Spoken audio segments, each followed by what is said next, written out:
Yo, what is going on, everybody? Welcome to a brand new season of the Next Podcast. Huge shout out to the chat. I see Skint Eastwood. I see Rico Dennis. I see the Angry Otter is in the chat as well, I guess while he's working. What is going on, everybody? It is good to see you guys.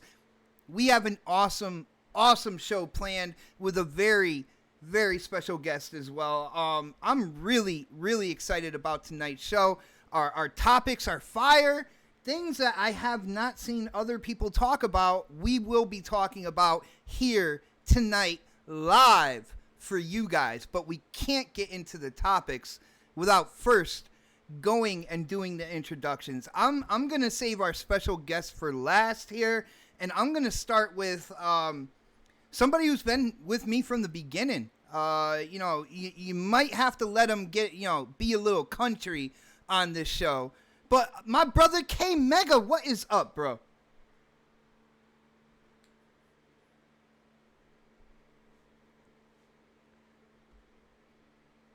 Uh-oh. Things like that. But anyway, glad to be here, man. Happy to see that we get a new guest coming on. Sounds like somebody that just right down the street from me. But anyway, other than that, let's have a good show, man. Let's do it. Nice, brother. And unfortunately, the people didn't hear half of what you said, but I fixed that real quick. You guys know what it is. Live shows. Does that to you all the time, man. Live shows, things happen. That's all I'm gonna say, man. That's on purpose. It's all I'm gonna say. Yeah. Man, it's kind of like when he forgets your gameplay. Oh no! And that's another thing, yo. This is like it's like a triple whammy tonight. We have a first ever guest on the show. We're starting season 3, and it is a gameplay episode, so everybody out there will be able to vote for who had the best gameplay. Man, it's like the planets are lining up for some type of perfection tonight. It's gonna be awesome. But on that note, we got to get to the next person in line, and he's always a part of the starting lineup here every Saturday. He is known for the military first-person shooter, third-person shooter genre, but I think you're going to be excited with his gameplay tonight. Yo, my brother Pred, what is going on, bro? Not much, man. Happy to be here. Got a new guest. We got K Mega's punk ass on here, so we'll figure it out. Yeah, well, yeah. We'll play it by ear, man. You know what I'm saying? We'll figure it out. Nice. Next on the list, of course, you guys know him as a hardcore gearhead, but I got news for you. He does play other games. I seen him. I swear to goodness, I seen him. My brother Crispy, what is up, bro? What is up, everybody? Everybody in the chat. And guess what? My Chiefs are going to Super Bowl, baby. Woo! Let's go. You think they're going to blow out tomorrow? You think they're just going to do it by like 40 points or so, man? I am not speaking anything on that. I am not thinking a damn thing. I am not supersonic. I'm just saying that stupid mother truckers like, oh, we're going to do this and that. No, this is football, and we don't know what's going to happen, and that's the way it should be. Nice. That is a great way to take it, man. That's how my Giants beat the undefeated Patriots a couple of years back. You know what I'm saying? There you go. And nobody thought it was going to happen, and guess what? It did, right? That was way longer than a couple of years ago. A couple of years ago, man. I'm a Giants fan. We're gonna shorten that time frame a little bit, okay? It's been a while, bro. But all right. Next on the list, you guys, your lights might be flickering right now because it is that time. It is time to stand up Show that respect. Kiss that ring. Of course, it's the Don. What is up, bro? Oh man, I stayed that long. I guess I better stay for the rest of the podcast. But yeah, thanks for having me on. My team is actually in the Super Bowl this year. I usually do not watch the Niners, and because they've been letting me down for years on end, I'm looking forward to the Niners playing tomorrow. So You guys got that ball control, man. You got time of possession. Time of possession is important in football, brother. Yeah, well, I don't really know where their strengths are, so this is going to be fun this year because I literally haven't been watching running for a year. game and defense. Yep. Pretty We'll much. see. We'll Against the see. best quarterback in the league. Let's go, goodness. baby. Here we go. Well, Niners made legends like Steve Young, Joe Montana, so they'll do fine.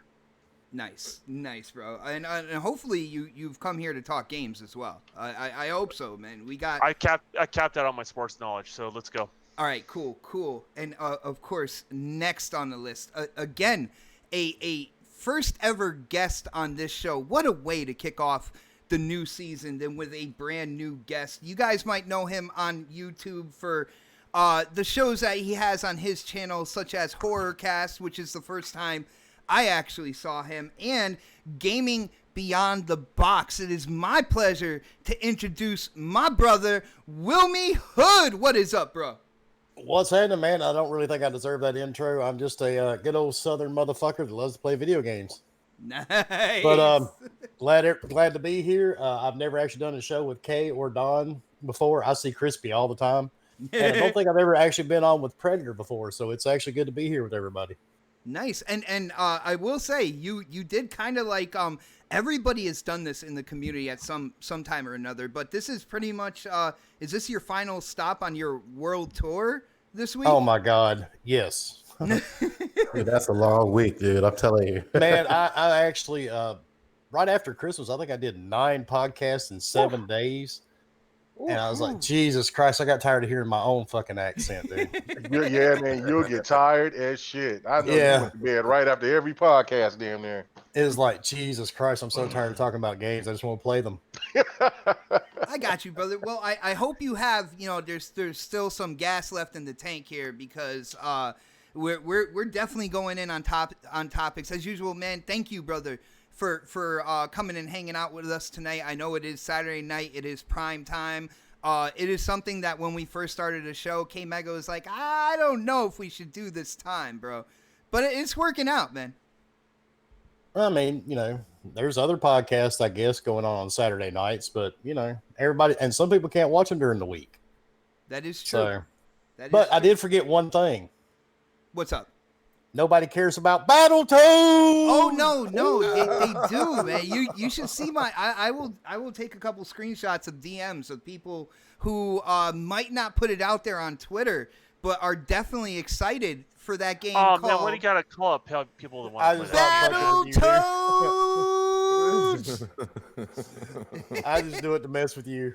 I got you, brother. Yeah, and when it comes out, I'm pretty sure at some point in time you are gonna give it a try because that's the type of gamer you are, bro. Like from what I've seen and what I've heard, man, you get into like every type of game. There's not many I don't play, that's for sure. And especially on any platform, right? Oh yeah, all Nice. of them, dude. I've got 3 Switches, 3 PlayStations, 6 Xboxes, 2 gaming PCs, and matter of fact, when the new Alienware UFO comes out, I'm gonna get one of those. I can tell you that's just a prototype and it probably won't come out. Oh, don't tell me that. I want it. Yeah, that's the whole point of CES. They're just trying to grab headlines, and a lot of that stuff is either unattainable products or things they will never release. So. I know, but it sounded so good. I would really love to have my hands on one. Dude, the UFO definitely sparked my interest. Huge shout out to Sovereign. In the chat, hitting up the super chat. I can't talk tonight, man. Thank you for the love and the support for the channel and the show. He said, it's all good in the WilmyHood. What up, clan? What is up, brother? Good to see you in the chat. Guys, we're going to have to get this started. I want to get this topic kind of in here, discussed and kind of out of the way. And I believe Nintendo did their kind of like shareholders meeting and kind of laid out exactly where they're going throughout the year when it comes to Nintendo and their Switch products. And a lot of people thought that a Switch Pro was coming out this year. Now, according to Nintendo, and again, they're talking to their shareholders here, so they can't just absolutely lie about anything. They're stating that there is no Switch Pro coming this year. Now, we do have a special guest, so I'm going to start with him. You always get the first question on this show. So, Nintendo Switch not doing a Pro this year. And I'm not sure, Wilmy, if you read exactly what they said, but they were really adamant about this year, 2020. So I got to ask you a couple questions here. I got to ask you first if you think that it's still going to be in production, but possibly for 2021. And then I also want to ask you if you think it was a good decision for them not to come out with a more powerful Switch this year. Why should they? I mean, it's outselling everything on the planet. So, I mean, if it's not broke, don't fix it. But I'm not really too surprised they're not coming out with a new one. I mean, this thing is selling like crazy. And they did say they're not coming out with a Pro, but they didn't say they might not come out with a new console. Ooh. Dude, that's an angle I have not heard on that subject. So what do you think about that? Do you think that there's a chance they're going to come out with something totally different, gaming related? Well, I mean, they've been going to court in all these other countries, winning court cases. And then they just had this thing pop up with what is it? Animal Crossing. Did you see this whole fiasco with how you only get one continent or something per console or something crazy? Nintendo knows how to make money, and people keep giving it to them. So I would not be surprised if they came out with something new.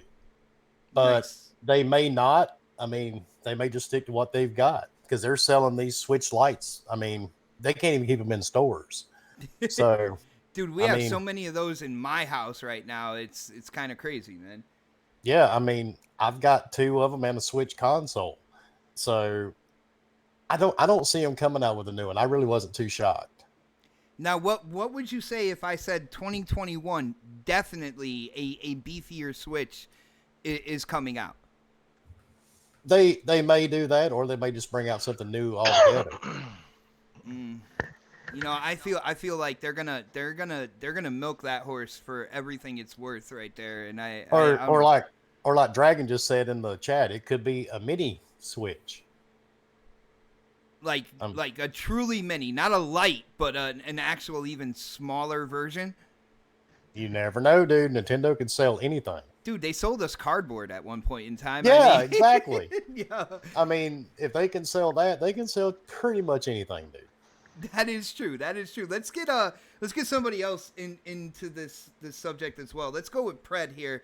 Pred, I know you like kind of like the financial side of gaming as well as playing games yourself. So, what do you think about this move with Nintendo, and what do you think about them kind of just referring to 2020? Do you think that this hardware will actually come out in 2021? Do you think it's still a thing? What do you think, bro?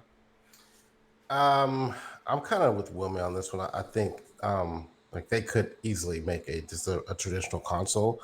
You got to keep in mind, I think their financial year ends, the 2020 financial year for Japan ends, for Nintendo ends, I believe, in March.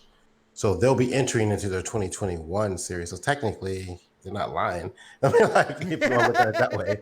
But I mean, I think with them coming out with the Switch and then coming out with the Mini, like they really don't need to put anything out right now. I think what they have going forward is fine. They're not into the power race like Nintendo. I'm sorry, like Xbox and PlayStation are. They can make games on that console, primarily exclusive games on that console, and they're going to sell well. Like, you know, EA's not going to do shit for them, but there's other companies there. They're going to put their party on there. So like, it's definitely possible for them to stay relevant with what they have going into what Xbox and Sony are about to do for this next generation. I think they're fine. Like they can literally sit back and let the two big powerhouses beat each other up, because right now if I'm not mistaken, they're sitting second.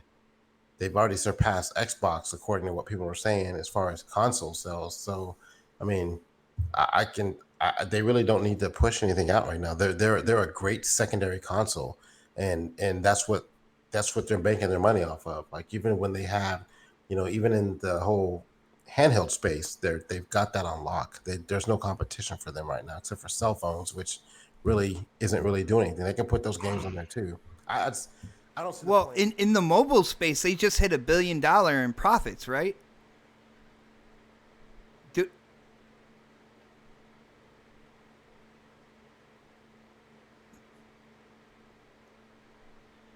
Dude, I read an article like a few days ago where Nintendo just got to the $1 billion kind of like revenue for mobile gaming as well. So they are definitely, all the way around, they're making money when it comes down to it. You know what I'm saying?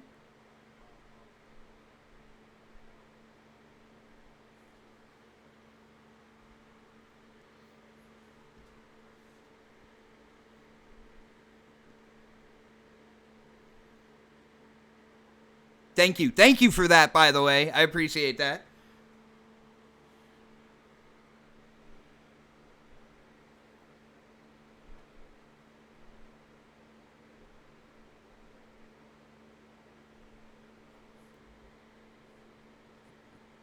Hold on, let me see what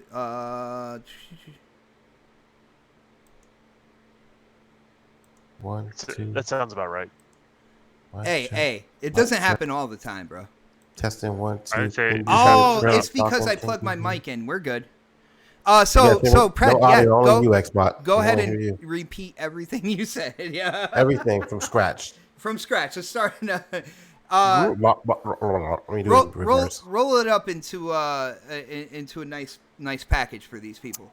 I was just basically saying like Nintendo is a good second console, and they sold well because of that, and so there's really no need for them to try and get into the power struggle, power race that's going on with Xbox and Sony. So I don't think there's really a need for them to come out with a second console right now, another console. Nice. Now I would love to see them come out with a serious no shit, Traditional 14 box. Yeah, Yeah. but they don't need to. They don't want to. Why get into that battle?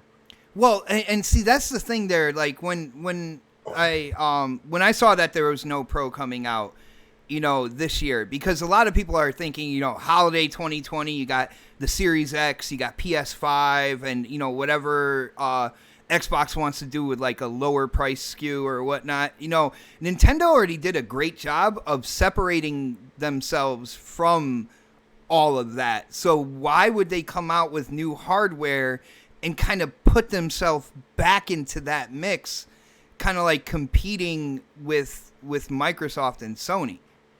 So I agree with you on that, man. They did a lot to like separate themselves, to be known as that kind of like adopted cousin at the family reunion that's just standing over in the corner doing whatever they want or whatnot, and they've been successful in that. So why bring yourself back to that more traditional space, right, Pred? Yeah, I mean, there's no reason for them to try and fight Microsoft, Sony, Amazon, and whoever else decides to come out with a console between now and then. If they've got a space that they're comfortable in and they're dominating it by leaps and bounds, there's no reason to jump into that race anymore. Nice. Don, what do you think about this? From my memory, if my memory like serves me correct, like you're not the biggest kind of like Nintendo guy here. What do you think about them? The rumors were, there's a Pro coming this year. You had other YouTubers kind of like making videos about that, really trying to cement the fact. And we hear from Nintendo, it's not coming this year. Do you think like it'll come around in 2021? Do you think this was a good move for Nintendo to not come out with new hardware this year? I don't think they had a choice. And why you say that? What hardware would they have used? What's ready right now, hardware-wise, that's going to allow you to make a Switch-like type device more powerful at a reasonable cost? Well, they're using NVIDIA, right? The Tegra chip? But that's my point, right? There's nothing really out there for them right now. So the technology for the form factor, what the Switch is, I don't think there's something really ready for them on that next step as far as that goes. If they want to go home console, yeah, they probably could, right? They're not under the same power I wish they constraints. would, man. I don't think they will, but they do have to address, and I think this is where me and Pred will probably disagree. I do think they need to address a console.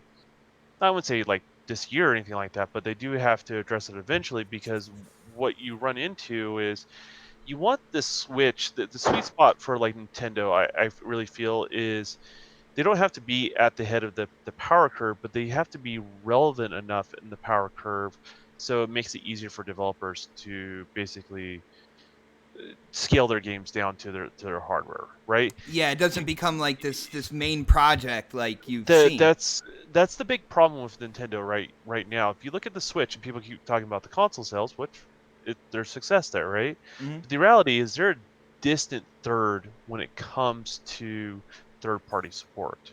They're a real distant third, and they're getting better than they ever have been. That shows you how far they have to catch up to what Microsoft and what Sony's doing, and that's where most of Microsoft and Sony's money is actually made, right? Is in third party. It's those royalty fees, and that's the reason why you make a platform in the first place, right?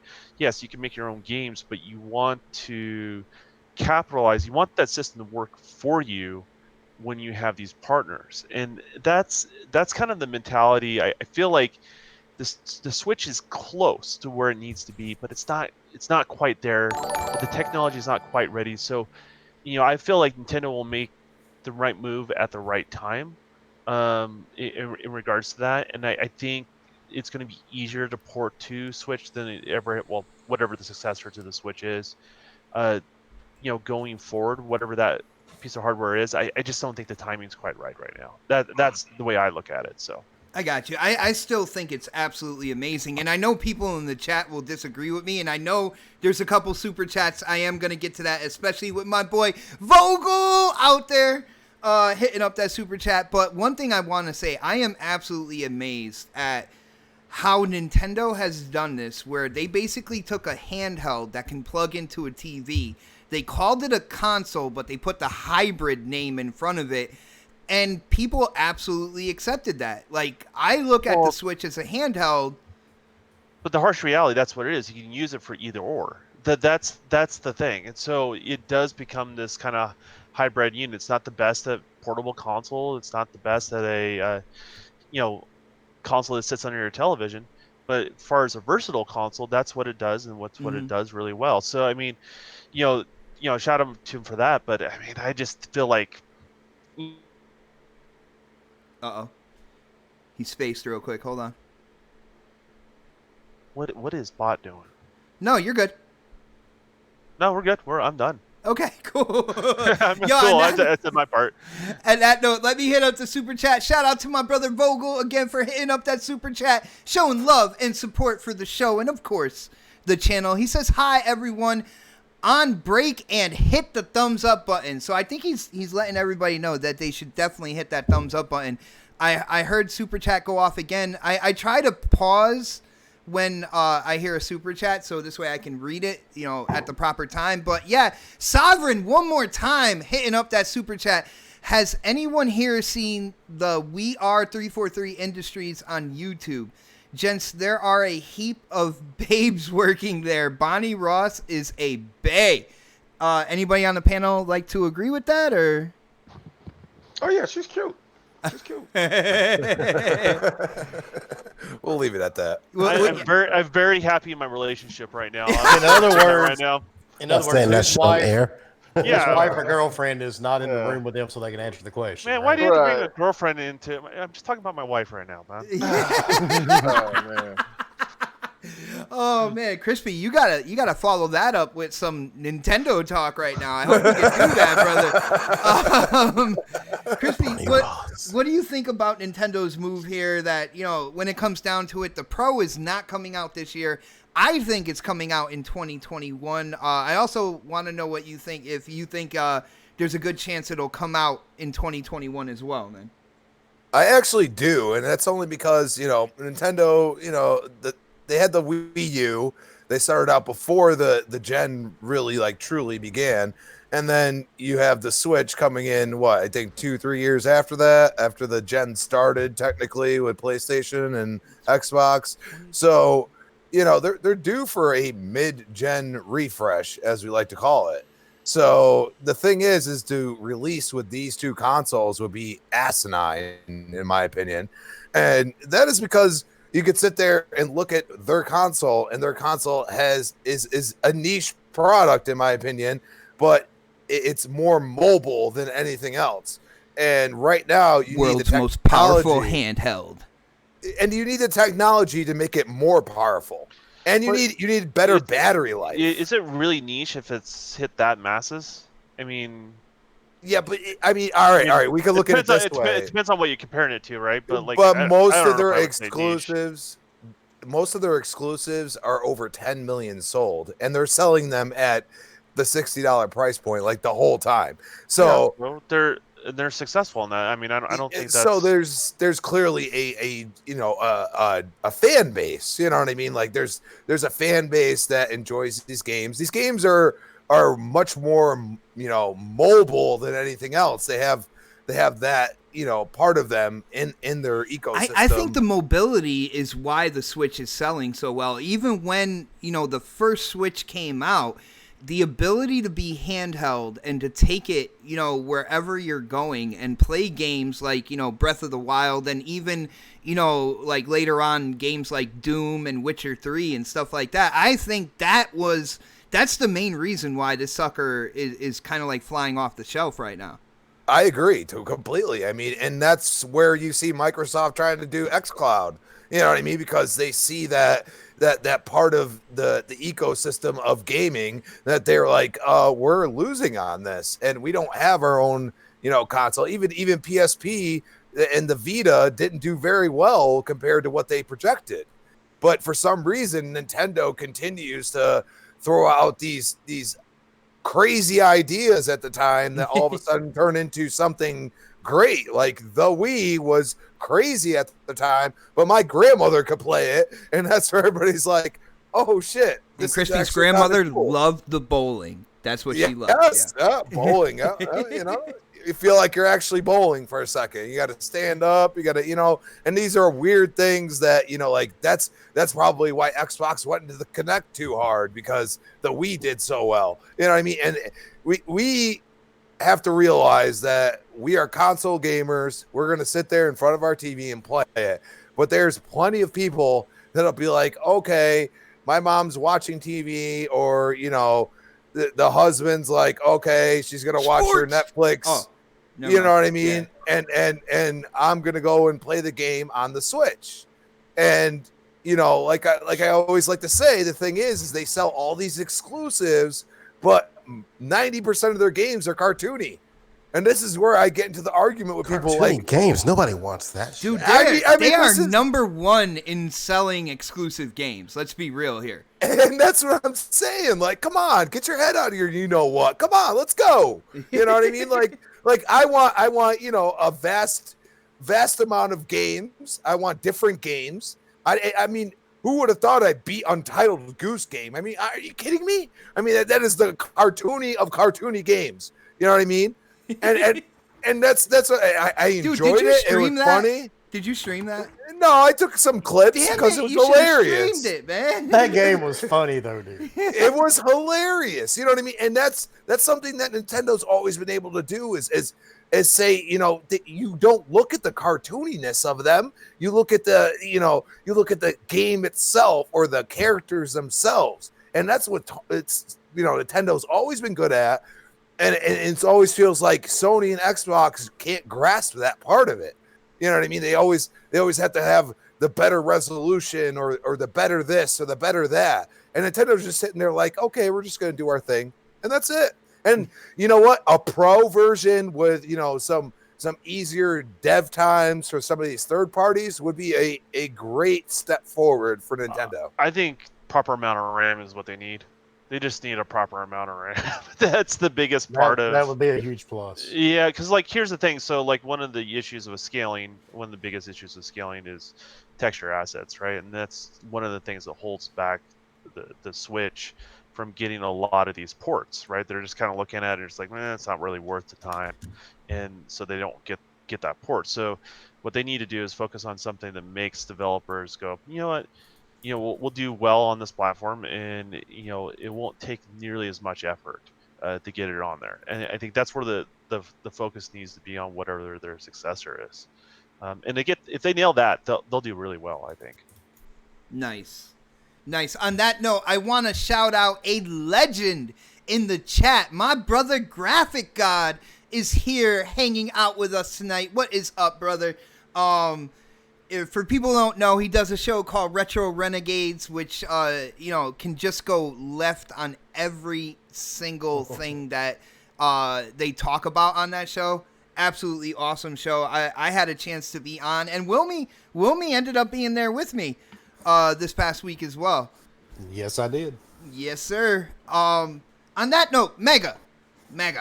Now, when we talk about the Nintendo Switch, I know you ask your significant other to leave the room because then she's gonna be like, "Well, where's my Switch at? You still didn't buy her Switch." Dude, you gotta let her know the Switch Pro isn't coming out this year. Do you think she'll be disappointed in that, bro? She don't know anything about a Switch Pro. I made sure of that. Oh, damn. He's been getting her a Switch for 3 years now. I know, right? Yeah. Dude, well, what do you think about Nintendo's move here? Do you think it's the right move? Do you think the Pro will come out in 2021? I will say, if they do make a Pro, that would probably be the one that I own personally for myself. When it comes down to it, like all the Switches in the house, they are, either the kids or Snap Switch, which we share or whatnot. But if they ever came out with a Pro, that would probably be the one that would be for me. But what do you think, bro?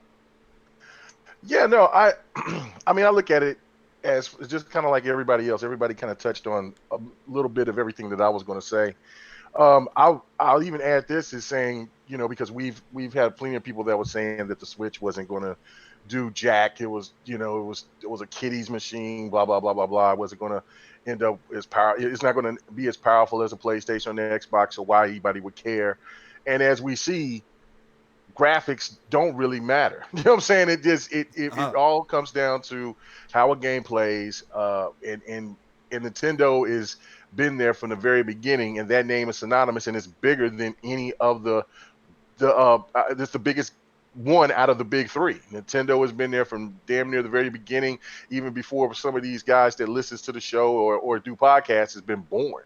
So, yes, so they Nintendo know Nintendo rejuvenated console gaming, like at its lowest right, point, like yeah, man. after off the Atari almost destroyed gaming, Nintendo revitalized it. And and of course, the history of Nintendo used to be a insurance company, all types of different other things that Nintendo was, but they jumped into the console space and they've never looked back. And they've had some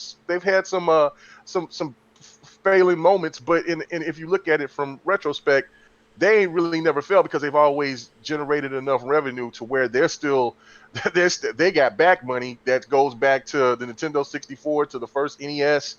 Like they got deep pockets. And so they've always found a way to innovate and do something different that nobody else in the competition does.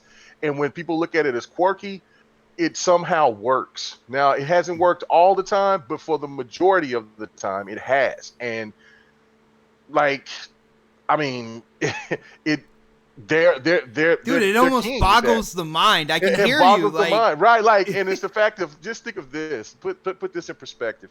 If the Switch came out around the same time that the PlayStation and the Xbox come out, who would deny and say that they couldn't be the number one selling console or hybrid console around as rapidly as they came up? You know what I'm saying?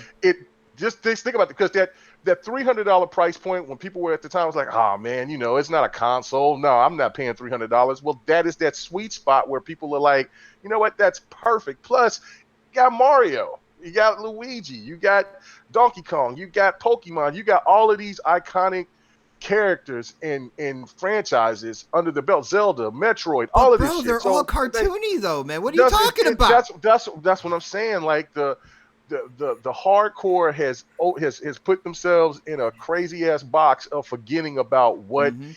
what gaming is all about. And it never ever mattered if a game was cel shaded or if a game had God of War looking graphics. It doesn't matter. If the game plays well and if the game and it generates to the audience, people will jump all over it. And even to the point of saying that they were even going to sell cardboard to people just shows how bold that they are. And they don't give two shits. They'll do it. No, they don't. They'll do it. They do it. Yo, for Like real. people was complaining about this latest Pokemon game. Don was right there when we heard my boy PK live going Oh, off yeah. for like 2.5 hours. He was not too happy about that. Yeah, That's for yeah. sure. His game could be this, blah blah blah blah blah blah blah. He was upset. And you're gonna And end then up buying both anyway. and he bought it anyway because he bought it anyway. He But bought it and played through it. You know, and it's not- played through it, and we had this discussion about the extra characters that cost all this money, and they put them on some kind of paywall or some crazy shit, and he was complaining about that. And you know what? I said, I know you're going to complain about it, but you're going to still buy it.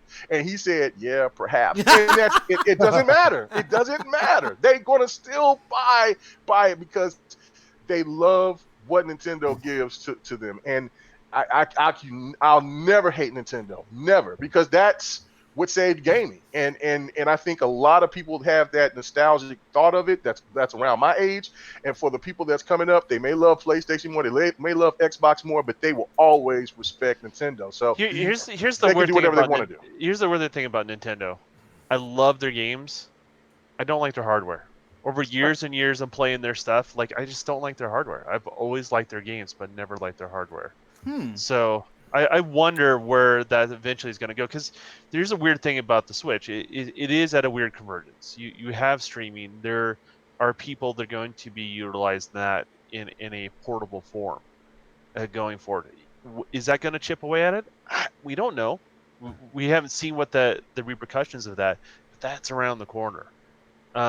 And so there's a lot of things that are chipping away at what Nintendo's niche is. I just wonder if it's going to be rumors suggest that possibly xCloud and PS Now might eventually go to Switch in terms of streaming, PlayStation and Xbox games onto the Switch as well. That would be like huge. But Nintendo's going to have to get a cut out of that. Yeah, like, yeah, I mean, so I- yeah, exactly. Nintendo's supposed to. I mean, they're going to have something figured out because they don't want to be undercut.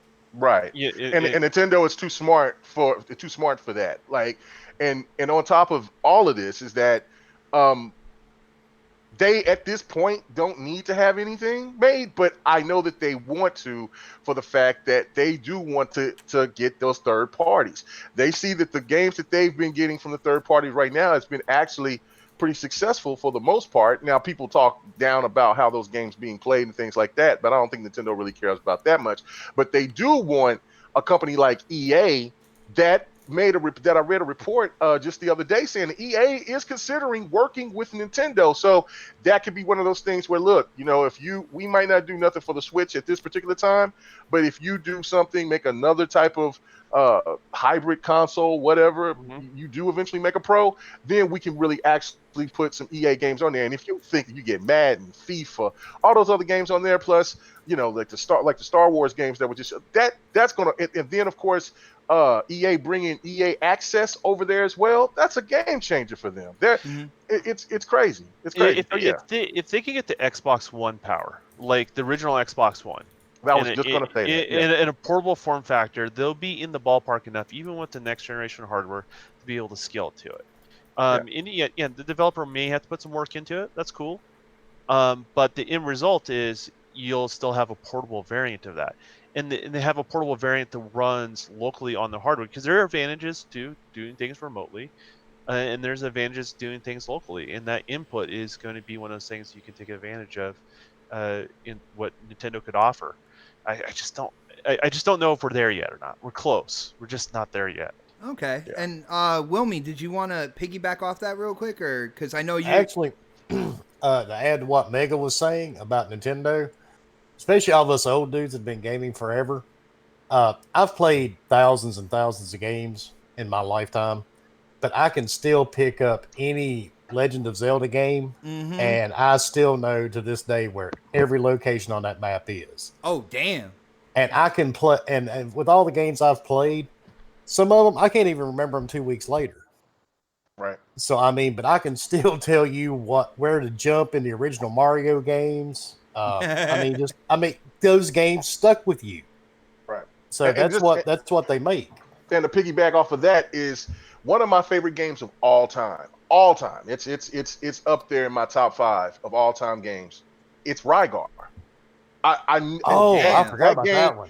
That game changed me for being I guess at that point as a kid, being I guess casual to going hardcore because I wanted to beat that game so hard. I mean so bad. I could not.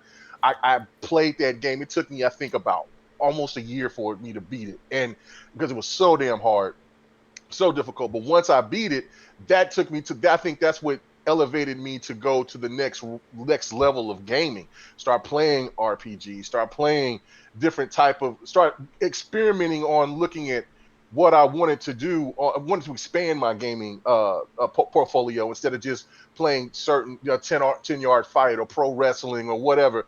I wanted to play more games that was different, and that game will always stick with me because of how difficult it was and the fact that it challenged me and it made me become more of a gamer. And that's all thanks to Nintendo, because I never would have experienced it through anybody else. Dude, yeah, I think you, and at least with Wilmy, you just brought him back with saying that name, Rygar, real quick. Dude, Nintendo has so many memories of mine when it comes to gaming. It was my first, like, console that I personally owned, and so many memories playing games like Tiger Heli and Skate or Die, and, like, it... Skate or Die. Oh, my goodness, crazy. dude. Yeah, I mean, put so much time in that. Games like Pong that we grew up on, there really weren't that much, many good memories from Pong, man. No. Or Dodgem or Breakout or any of those. No, off of what K-Mega said, Nintendo saved gaming. Nintendo saved gaming, man. I remember not even playing. Was it 83 or 84 when gaming just completely went belly up? About 84. I want to say 84. 84, 85, because I think the Nintendo first came to the United States in about 86, 87. That's not, yeah. That's, yeah, I think between it's 86 and 88. Yeah, 86 and 88, between there. But yeah, and it took off because people were skeptical of it because, my mom, they were scraping, grew up in a single family home, and my mom scraped to give me that 2600, that Atari 2600, and then my grandfather got me a Commodore, and then there was no more games. Damn. There was no more I remember games, that and those shit. games and there was no more games left. And then just so happened we went to a Walmart and I seen Balloon Fight, and I was on this thing called Nintendo, and I was like, what is this? And you could back then you could jump and play the games, and so it's like about me and 3 or 4 other kids trying it out, and then we're playing that and Ice Climber, and then of course the regular Mario with the Geromite shit kit. That was it for me. I was like, oh, I want this. Mama, Yep. can I get it? And that was it, man. So yeah, Nintendo always going to be close to my heart, man. No matter what, I'm always going to be an Xbox first guy because of just as an adult, I love what Xbox offers, and I'm always going to be a PlayStation fan for what PlayStation has offered. But Nintendo is always going to have that sweet spot for me. Nice. And now that we got through the nostalgia part of this show, let's get into some juicier topics. It has come out this past week. Well, before I get into that, I do want to shout out my brother Enrique. Not an alcoholic, by the way. Just want to let everybody know he is not an alcoholic, but he is in the chat right now. The creator of Basement Radio Arcade Podcast is here hanging out with us tonight. Good to see you, brother. I think the first step of getting better is admitting that. No, he has no problem. Okay. He was sober Wednesday night when we did our split cast. See, No, he just got good at being drunk. I'll never say he's that good at being drunk. By the way, like I've been on a show where he has been, let's just say, intoxicated, and yeah, But yo, shout out to Enrique, yo, good to see you, brother. Let's get into Forza Motorsport and the new one that they are working on right now. Now, of course, Turn 10 developers, came out and stated that the game is actually playable. They are playing the game at their homes and stuff like that right now. They are talking about a new Forza Motorsport experience, and there's a couple YouTubers that made videos about this, and what they're talking about, I'm kind of scratching my head on here. What they're talking about is a more open world experience for the next Forza Motorsport. Now, to me, a racing simulation game, to me, open world doesn't really fit with that, and I'm taking these rumors or this information with a huge grain of salt, because I don't see them going in this direction. I don't know how that would be like doable in a racing simulation game. But I have a panel here and we're going to talk about this. So Don, Forza Motorsport, which I know, like, me and you, we talked about Forza Motorsport. We went in and played all that good stuff. I think you're trying to, in the Forza hub, you're trying to overtake me. Correct terminology, correcting an injustice that has occurred in the Forza franchise. So you're trying to overtake me in terms of points or whatnot. Injustice. What do you think about this idea of an open world motorsport? Because, we do have Horizon as well, which I feel like they can do a lot more things with Horizon that I think me and K Mega had talked about that, police chases, stuff like that, really get into that open world, kind of like adrenaline fueled action movie type, racing game. But dude, what do you think about these rumors? Do you think they're true? And do you think there's a way to make Forza Motorsport like more open world and have it work? That's, out of all the things they talked about, that's the one I'm least curious about. I don't care. It doesn't sound like anything that appeals to me. But if you talk about the tire models, the rework on the suspension, and some of the atmosphere, some of the physics they've added to it, then I'm excited about those things about Motorsport. And I don't really know if the open world stuff is really legitimate or not. I've heard it too, but I don't know what the context is, on that sort of thing. It could be just places that are in the real world that are streets that they make a track race out of. I don't know, or it could be, I can't imagine you driving from point A to point B, sort of stuff, and then also next thing you know, you're at this random track. It just doesn't. Dude, doesn't open world, when it comes to racing simulation, isn't like open world kind of like the direct opposite of that type of game? Like that's what I think of. Yeah, but what's the context? It's like, that's the question we have to propose, right? Mm-hmm. Because anything that has a wall, then you can start saying, well, that's not really open world. I can't go any direction I want. I'm restricted because of this restriction that's been put in the game world. But in this, the case of like Forza Motorsport, I mean, you have a track, but you can't cut across the map, right? Yeah, you can cut across a corner, right? But you can't cut across. And only to a certain extent, because there's always a wall there, like a traditional racetrack. You know what I'm saying? Exactly. So I don't know what the context is, what they're referring to on that. I don't know if that's a false rumor or if it's just a buzz. I don't think it's true, but it's something we got to talk about. You know what I'm saying? Yeah. I mean, there's probably some reason why it's being thrown around. We just don't know what that reason is, right? And then when people use that word, their imagination goes wild. And so I just don't know what they mean by that. But a lot of the other rumors are way more interesting than this open world. Well, the other rumors actually came from a Turn 10 developer during a Horizon live stream where they were talking about how the humidity in the air will affect the aerodynamics. That's really people have been playing the game. You know what I mean? But it goes back to, remember when we had the podcast when they said they weren't even working on Forza, and I said, nah, they're already working on the next You're like, Forza. that's bullshit. Yeah. And I called it back then. This is it, right? So like that being said, those guys never stop on that, and they're going to keep the pressure on. I just hope the things that are addressed with all the additional stuff that are doing with Motorsport, some of the other stuff is addressed like at launch, like some of the online racing, address that first corner issue where everyone's kind of bombarding Oh, first each other corner that first. roulette, man. That's what Yeah, that is.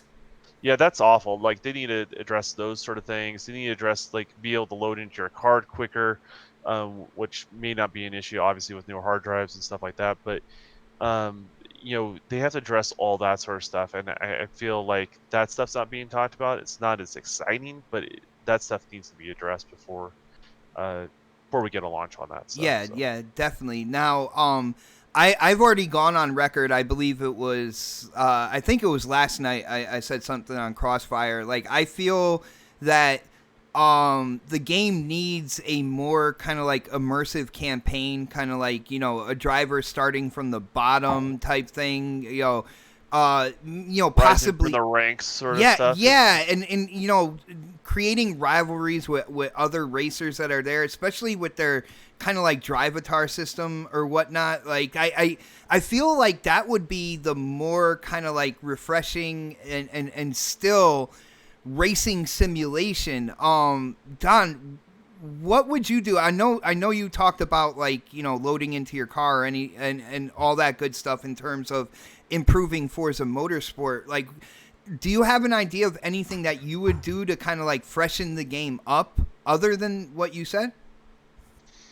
No, well, it just refinements things of here and there, like the online racing. They have to get that right. There is a huge community there, and I think a lot of times people underestimate online communities.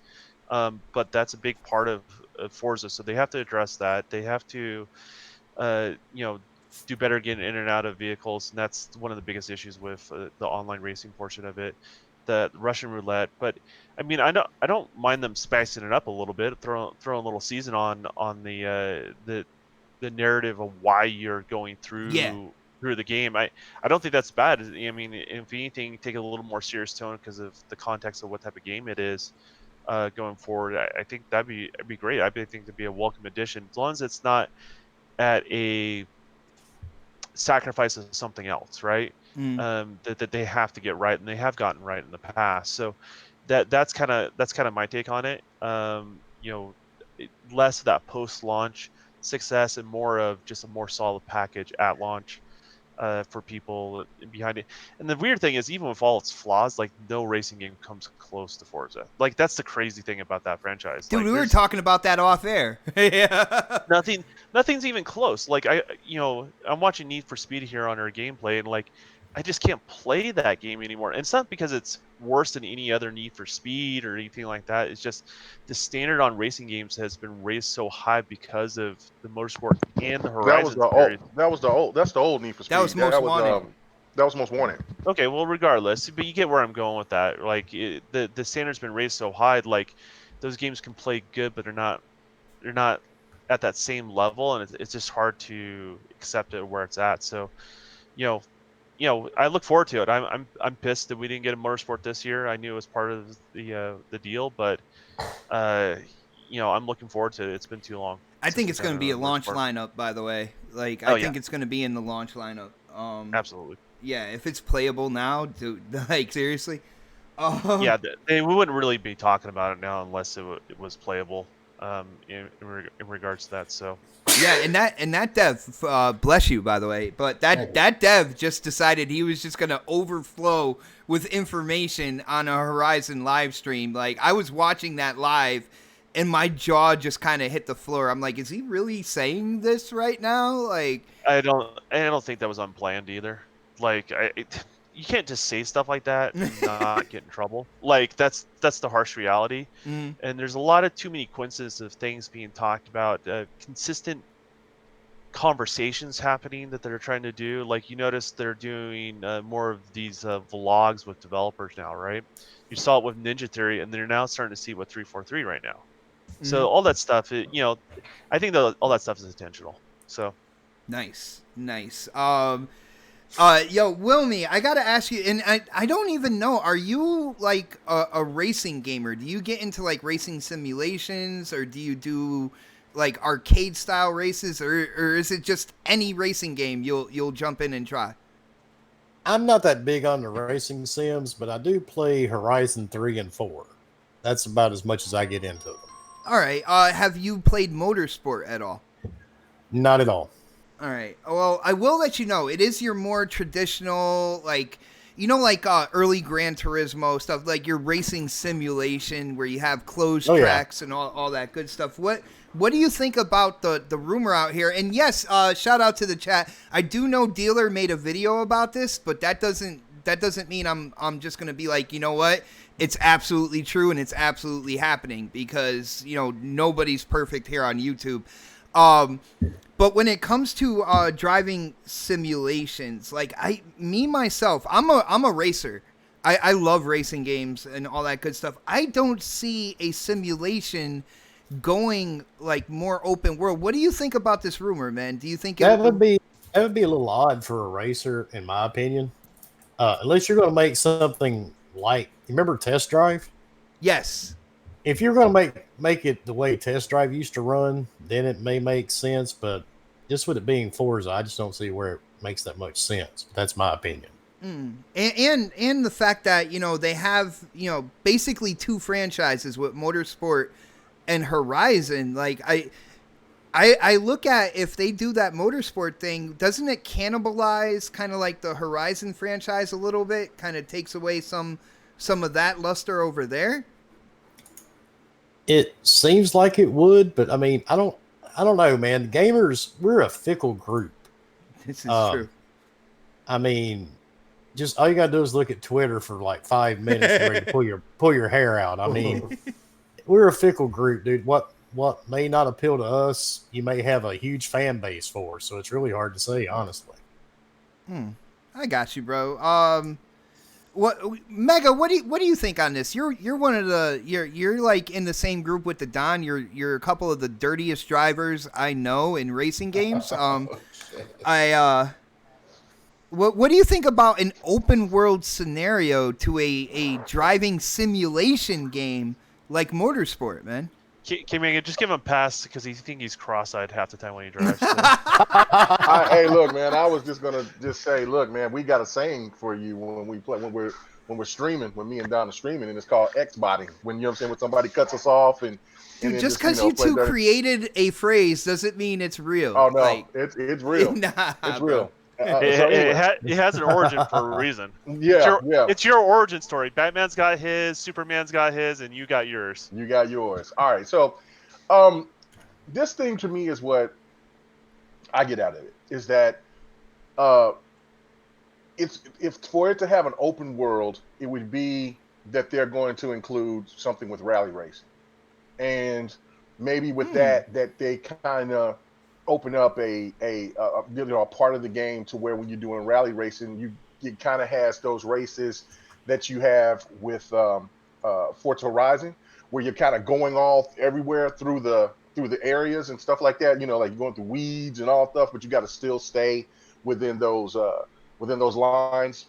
Or you'll be checked out. Maybe they might add that to it, because I think that that's another one of those things that, like Don was alluding to, where Forza Motorsport needs is rally races, and they need those. And also with different, and then definitely with different atmosphere. The rain physics and all of that was beautiful in 7, but you need snow, you need that, and you can't just you can add those elements into just those regular tracks that you have, but if you can add a element of rally racing with those elements of snow, rain, sunlight, stuff like that, it goes perfect, and it actually will compete with the other two strong motorsport racers out there, which is GT and Project Cars, because Project Cars had it all together. It's just that the driving physics are just ass. Well, brother, unless you have a steering wheel. When it comes to snow, I can see that in rally racing, but I don't know. And I actually know, I know a couple, racers that go up to Lime Rock in Connecticut, and one with an IROC, the other one with a Corvette, and I never see them the track is closed during snow. So in a racing simulation, unless there's rally racing, and the snow is only a part of that. I don't see snow being a part of a closed track kind of like race. They don't do that. Well, it's just the atmospheric of that, and like I said, it can be just only added to the rally races. Just, I mean, it doesn't make any sense because look, you want to. This is going to be the showcase game for the Series X, and you want to show everything that game could possibly do, and Turn 10 knows how to do this better than anybody at Xbox, in my opinion. And so they add these other physics to it. They bring in rally racing, and then they give this kind of semi-open world, driving where you're driving rally cars. That's perfect because that's what I think. One of the things that is missing within the elements of motorsport is rally racing. You don't, you know what I'm saying? Keep everything else with the tracks the same. I would hope that they would add more tracks because after now playing GT Sport, and I forgot about how many tracks that there are out there in the world, and that hasn't been used from Forza. Now, of course, there, like Don was saying, there's going to be things that's going to be taken away, and obviously maybe tracks was one of those things that needed to be taken away because of how detailed that Forza Motorsport 7 looked. But if you're going all out with this, you need to have rally cars, and you need to have those atmospheric settings to show the true power of what the Series X is. Every time K Mega says rally cars, I perk up. I'm like, well, huh? Well, what? What? So I mean that you know what I'm saying, and then that just opens up a whole bunch of other things as well that they can do. And look, I'm not. This is just me making some speculation here. I haven't heard this. I'm just throwing this out the on the whim, right? Okay, so what if now, since Playground is working on, hypothetically Fable or whatever that game is, and then like some of the people from Playground is going to go over to Turn 10, and then Turn 10 just kind of do everything themselves, and then and Playground won't go back to doing Horizon, and it'll just be some of the people doing. Well, as of right now, they still have 2 studios, and they're separated intentionally at. Primarily for that. Yeah. Okay. Yeah, so I mean, unless that changes. I mean, right now there's no sign of it. So right. So maybe that could be for whatever that this rumor could be, is that where the motorsport is going to kind of take in and be both worlds and emerge 2 into 1, which I don't know how that would work. What if they did Motorsport Rally, Motorsport Track, and then Motorsport Horizon? Right, that's what I'm saying. I can see that being a thing possibly down the road. I don't know. That was just me that's just me coming up with a hypothetical. But I'm because of what Bot said, that what this person said about an open world game. But the only thing that comes to mind about anything that's going to be open world with motorsport is rally car racing. That's it. Yeah, and like I said, that's why I'm letting people know, this is a rumor out there. There's been nothing said official about quote unquote open world motorsport.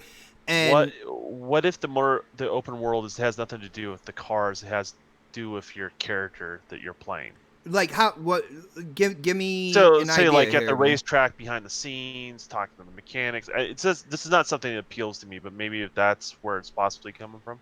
I hear you on that, and if they put that together with what I said about having a more immersive campaign as a race car driver trying to make a name for yourself or whatnot, that could definitely work right there.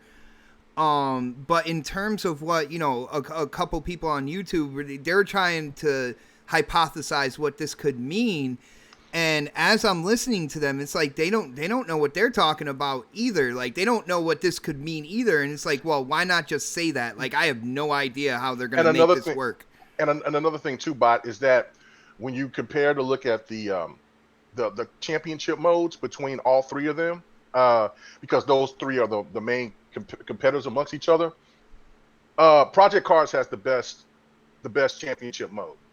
Then when you go back, GT is familiar because it has the license races. And it's real robust.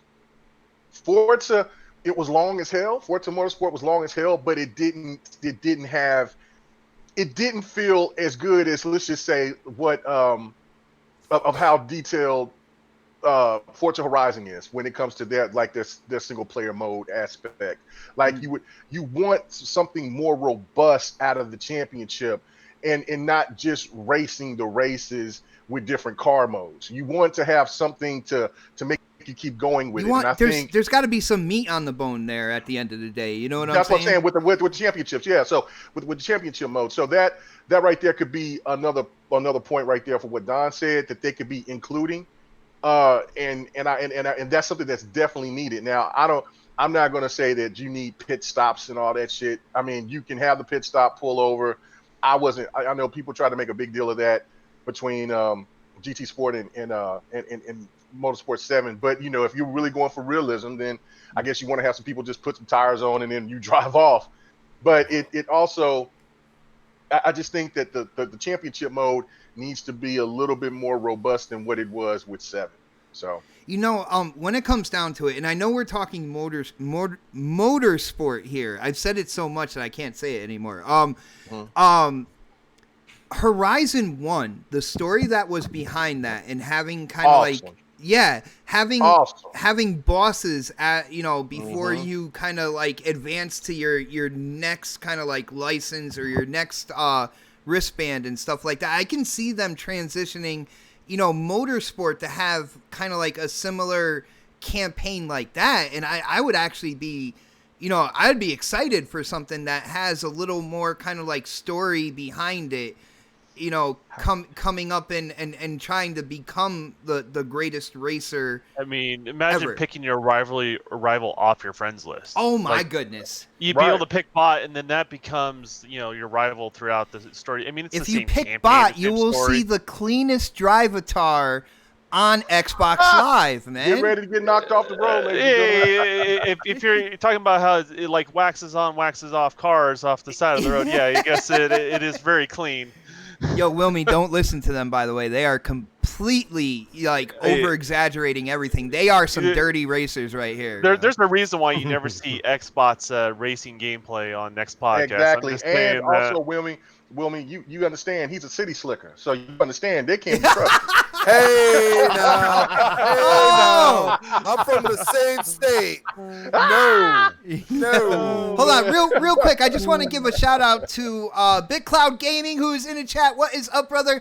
And a member of the channel, Redneck Gamer NC. What is up, brother? Good to see you as well.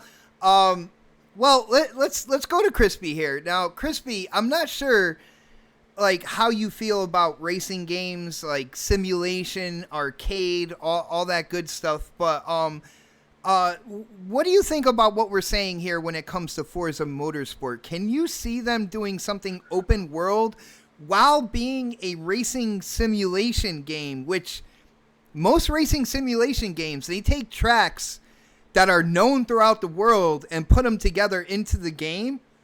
So this way you get kind of like that kind of real life, like you're actually driving like Nürburgring or something like that. Can you see them doing an open world type motorsport here? The one thing I caution people is like you say open world and you immediately like, especially nowadays, you go to Forza Horizon. Okay. And the thing is you don't want your two devs stepping on their toes.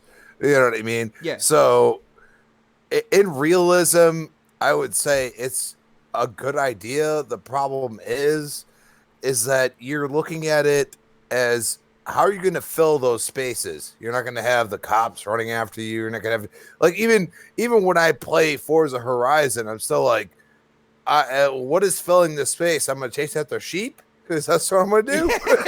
You know what I'm saying?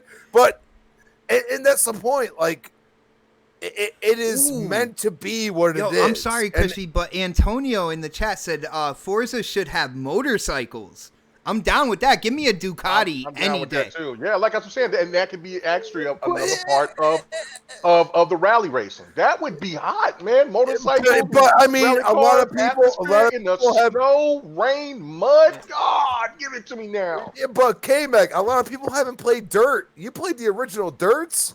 They are legit rally racing. You will fuck up so many times you will get mad at yourself. That's Okay? fine. Well, You'll be like, holy but shit! that's what How the did I beauty screw of that?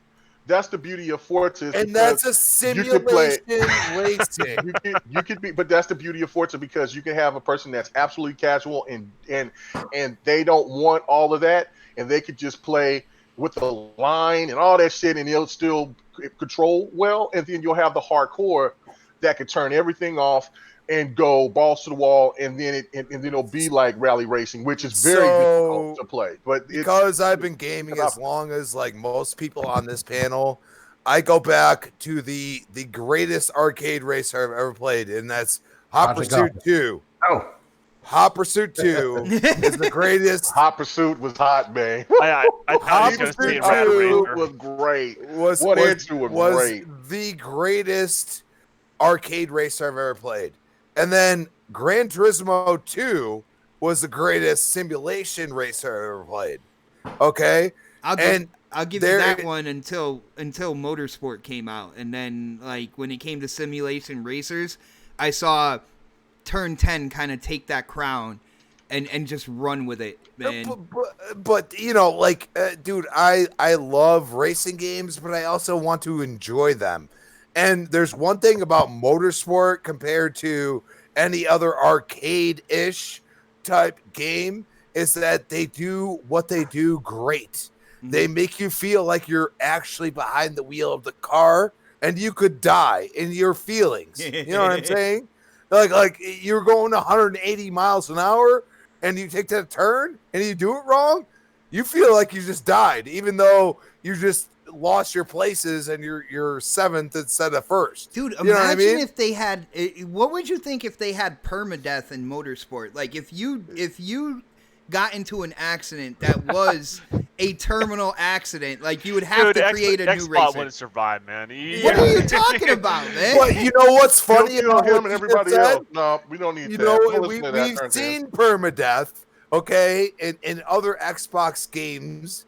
But the funny thing is that the best story I've ever played for any game that's a racer is Need for Speed Carbon, because you had those boss fights. Going down that hill. Oh my goodness, man. You had to play as a muscle car. You had to play as a like a Skyline Japanese car. You had to play as like all these different cars to actually complete the whole game. And it was insane because it just Carbon involved. It was a good arcade racer. Yeah, and it was an arcade racer, but at the same time, you still had totally different handlings from one car to the other. You know what I mean? So let's not say that they would make it arcade style, but you could be like, okay, you have a rally challenge that you're going to face a boss at the end. You have a just straight up like supercar challenge. You know what I mean? Muscle, yeah. No, I know exactly what you're saying. We haven't went back to Carbon. Let me ask the chat this right fast, because that's pretty intriguing for me. I want to know, people give me their top 5 all-time best racers. I mean, definitely Split Second is in there for me. That game deserved a sequel so bad. Split Second. Definitely Hot Pursuit. Forza Horizon. Between 3 and 1, whichever one you want to do, or any of them. If you like 2, if you like 4, whatever. But like, I don't know. I like to see what the chat got to say about that, because I know a lot of people say Project Gotham. The Need, you know what I'm saying, Need for Speed, Most Wanted. I mean, like, there's some fantastic, great arcade racers out there. A lot of people forget Drive Club, dude. Drive Club 1 and 2. Oh yeah. So amazing for like how they stylized being in the open world. Like you felt like you're in the Fast and the Furious, and you were driving against like so many different things. Speaking of Fast and Furious, man, I gotta shout out Sir X-Man in the chat, hitting up the super chat, showing love and support, for the channel and the show. He says Burnout 3 Takedown was the greatest arcade racer. What do you think about? That was good too. The Burnouts were fantastic. So, a Midnight Club. Oh man. Mm-hmm. Wow, This we one got a was- lot of racers in the chat, man. Everybody's got their idea. Midnight Club LA was absolutely incredible, by the way. Yep. the Oh, music. dude, to I the played game. Cruising in the arcade, bro. Come on, man. Cruising was USA, the baby. shit. Yeah, Oh, bro. Hell yeah. That was the shit. back Hell then. yeah. Damn, No, man. man. This is the nostalgia episode right here, yo. I Mm-hmm. swear. Yo, Pred, what do you got to say about this, Oh, bro? ATV Off-Road Fury. I forgot about that. Some guy, he was right. That, boy, that's... that's what I'm saying. Forza Motorsport needs rally because, yes, you get them Doom buggies and shit out there. Oh, my God. I want it Dude, so bad. Test Please give it to me. Drive Off-Road 2 was like, I played that shit for months on my freaking PC, dude. Test Drive Off-Road 2, dude. That shit was fucking awesome. Dude, so many names in the chat. Oh, my goodness. Yo, Pred, what do you think about this, man? I'm not sure if you are a racer. I don't think you get into racing games that much, but do you see what I'm saying in terms of racing simulation where they have the actual tracks, throughout the world that you go and play? Me personally, I don't see an open world thing happening here. What do you think, bro? Little known fact, I've played every Forza and every PGR. Now my attention span playing those games isn't very long, but I've played them all, and I'm more of a closed track driver myself. I'm not a huge fan of the Horizon series. I just want to do closed track racing, because you get familiar with the track, you start, you play it more and more, you get faster and faster at it and get better and better at it. Dude, that's exactly what simulation racing is right Yeah, there, and as Brett. you get your cars built and tuned and you get them faster and faster, you learn the curves and stuff like that. Like I love that aspect of the I keep saying rack like I'm looking at titties. Closed track racers for that specific aspect. I like having the familiarity of having the same track and just doing it over and over and over again, So I like closed track racing. So for them to go open world with this game, again, we don't really know. Again, it's rumor. It's rumor. Yeah, rumor, and even if it's true, like how would they do it? Like if I still get the tracks that I want, I think Forza has about 20 to 25 tracks in there. As long as I get the tracks that they've had in the past, Maple Valley is one of my favorite ones. And I can just do that over and over again, and I'm good. Everything that happens in between getting, from one track to the next, if that's what the open world part of it is, I'll deal with that. But give me the option to just go straight to the track, like the extra shit in between tracks, like the talking to people. Like that's some of the stuff that I hate in some games, like the dialogue. Go talk to this person, pick up this part for the car. Like I don't want to deal with that shit. Just let me run a race. So that's why I don't like. Just slap on my exhaust and let me go drive. Yeah, right? let me earn my parts from my vehicle and take So it out. you wouldn't like that campaign that I was talking about then, No, right? I wouldn't want that at all because that's what Horizon's for. Like that's something you throw in there, like some of the other stuff people were talking about, like the rally, the motorcycles. I'm cool with that. I have no problem with that whatsoever.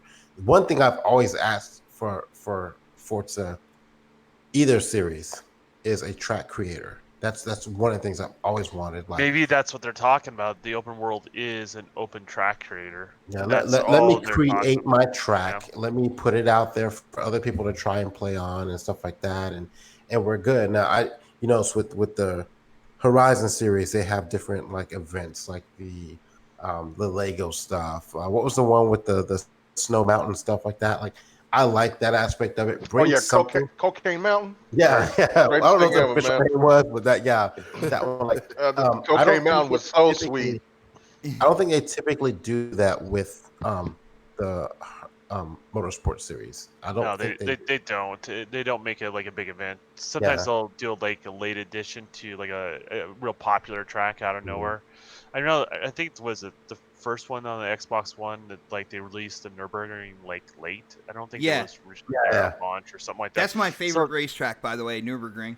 so Yeah, long. it's most people's, to be honest with Dude, you. I tried It's to not do. your favorite when you do the endurance, when you doing that damn That thing. shit. For Oh no, 3 it and a half, still almost is. 4 hours. No, it still is, dude. Oh. Now, I I'm will a say this, simulation racer. I love the like endurance races and stuff like that, man. No, one that of the shit one of the sucks things when I you loved blow about a tire Forza- out.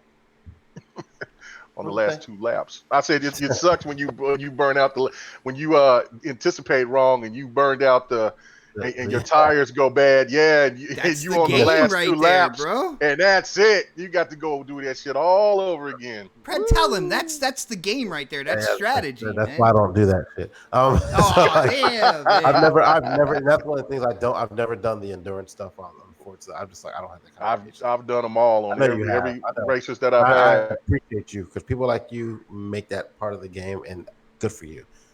Thumbs up. I am so proud of the chat right now, man. Talking about games like Tokyo Extreme Racer, talking about like Spy Hunter pole position back in the day. Yo, you guys. You know, I don't guys hear are nobody awesome, man. saying. I don't hear nobody. I haven't seen nobody put in Blur. Oh, Oh, Blur is good too. Yo, see, that was. Now, I will say this about the Motorsport series. Like, one of the things I always loved was the cat and mouse game. That shit was so much fun to me back in the day. Mhm. I did it all. I used to just run that. Like, that would just be my favorite part of the series, is playing that off the cuff fucking sandbox bullshit they had going on. Like that, after I got done running my races and stuff like that, like I would do that literally all night, just having fun, just mindless fun with my friends. And like, I think a lot of people kind of got away from it. It seems like they release it later. It doesn't come with the game. It comes like months later. If I'm not mistaken, that's what they did with the last Forza Motorsport series. Like it didn't happen. Well, like Cat and Mouse was actually created in Project Gotham. Like that's where Cat and Mouse racing started, where somebody would pick a Mini Cooper. You'd be teamed up with somebody with an exotic, and like you would have to push get you through. Yeah, you would have to get the Mini over first. Like yeah. That was like some of my best nights ever, drinking and gaming and drunk driving. dude, I actually used to drink and play that, man. Oh, yeah. That's I used to do illegal that with drunk Burnout. driving. Burnout was the best drinking game ever. Well, But that's all I got on that topic, man. all right, guys. Well, if that's the case, we're gonna move on, and we're gonna move on to a Lockhart rumor. I'm gonna go to my brother K Mega. I'm gonna do the rundown and everything. I also have to run to the little bots room real quick. So after you share your opinions on this, you get to pick. If I'm not back, you get to pick the next person to talk about it. But, He's got to go to the library. yeah, Spot's gonna give himself an oil change. Yeah, pretty much, man. But the newest rumor for the lower Baby price bot. spec Xbox that may be coming out this year, codenamed Lockhart, it seems that there is a power boost of sorts. Now, the newest rumor, and again, I am saying rumor, guys, instead of the 4 T-flop rumor, now they're talking more like the 7 to 7.9 T-flop range when it comes to the lower price, lower spec Lockhart, which in my opinion actually makes more sense than doing a kind of like 4 T-flop 1080p for a lower price difference. Now, when it comes to prices, from what I'm hearing the Series X is going to be based at like 600. I'm hearing the PS5 is going to be at about 500, but I'm hearing the Lockhart is going to be about 400. And to me, this makes a lot more sense. The power, the lower price, sandwiching kind of like PlayStation in the middle here. So I'm going to go to K Mega. Mega, what do you think about this rumor? Are you kind of like in my corner that this makes more sense than the 4 T-flop kind of like Lockhart? Do you think this should be the move going forward to holiday 2020? And definitely why, man. Well, I should ask you or keep you on and ask you questions back so you can pee on yourself because you made the mistake of little bots room. I can't. I don't even know what you was asking me now because that's all I had in my head. All right, anyway. All right, go ahead, do that. No, I got you. Just okay. So basically, from my perspective, I mean, me and Bot is, and I don't know, I don't know if it's Fred, but I know a couple of us made that point about that if there was this thing called the Lockhart, that it had to be in competition with whatever the PlayStation 5 and it had to be cheaper.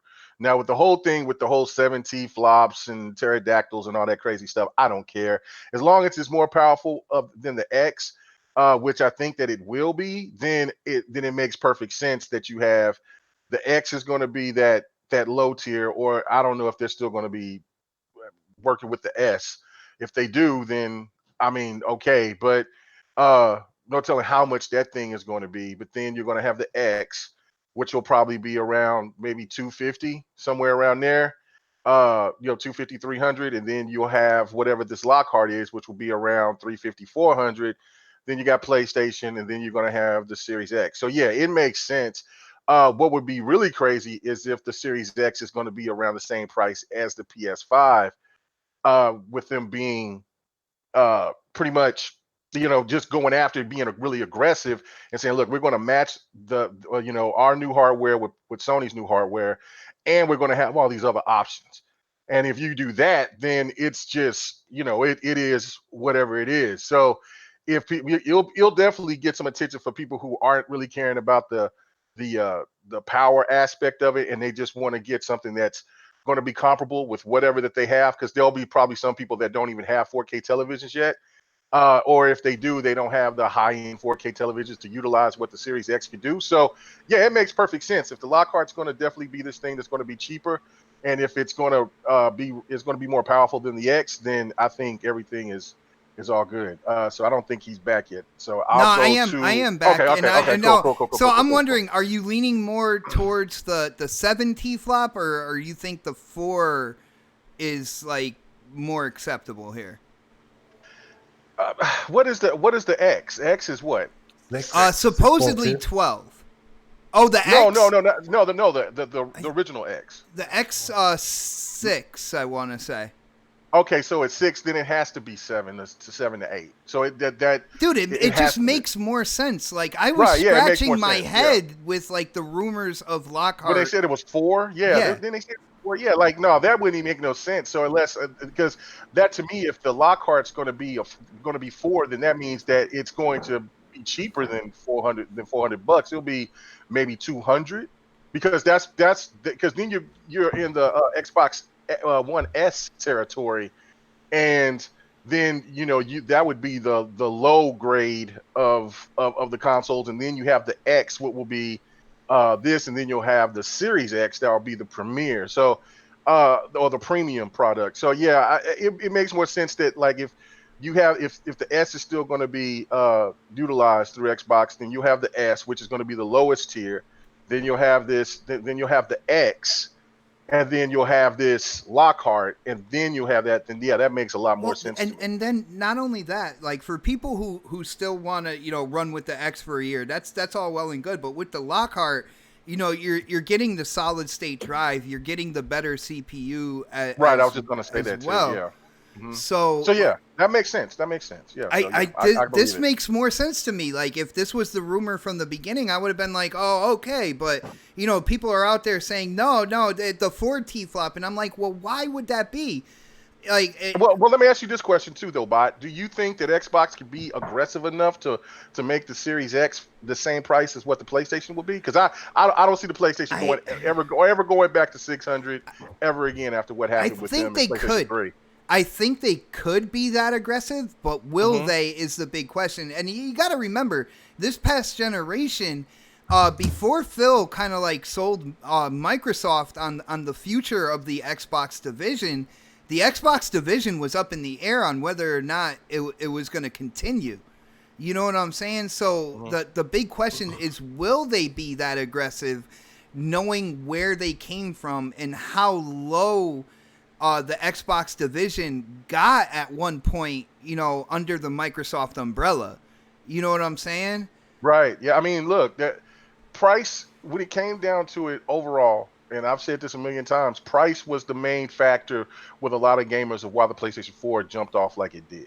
That $100 price tag means a lot. So if you want people to, I know Xbox is not really is at this position now. They're like, look, the big 3 for them is services, network, software. You know what I'm saying? Hardware is further down the line with them. But Well, in terms of profitability, but one thing I can't stand people saying is like, well, Microsoft is a software company. It's like, well, have you ever even touched a Surface Pro before? Have you ever messed with a Surface Book? They have high quality hardware as well. Man, no, that's just really quality software that makes hardware feel phenomenal. Oh, okay, because like when it came to the keypad of the I was about to go in on like the quality of the hardware there. No. That argument that people have is the most. It's not it's baseless, right? Like that's the harsh reality. They've been doing hardware since. I mean, they're credited for a lot of like early mouse innovations and stuff like that in computers. So, like, come on, let's give them credit where credit's due. I mean, they've expanded more into it, but I mean, yeah, they make hardware and they make hardware well. So nice. Well, yo, Mega, I am back, but I'm interested to see who you would have went to next. So go ahead, brother. Yo, pick the next person to talk here. Well, I seen that our guest said he'll be right back, so I don't know if he's back yet. I'm back. Okay. So I'm curious, where the hell did you piss, dude? What do they call you, squirt and split? Jesus. Well, dude, first off, any future podcasters out there, I will let you know right now, never drink 3 cups of coffee and 2 bottles of water before you go live on a show. It's just not going to work out for you. I was going to say, I hope to God that you drunk some water behind that or before that, because, man. and second of all, like the bathroom is upstairs, like 2 doors away from me. And yes, people, I washed my hands as well. Okay, that was going to be the next thing I was going to say. I was going to say you got to wash your hands, man. Dude, I wanted to get back to the community, to the people checking out the show. I didn't want to skimp out on these guys and take my time, man.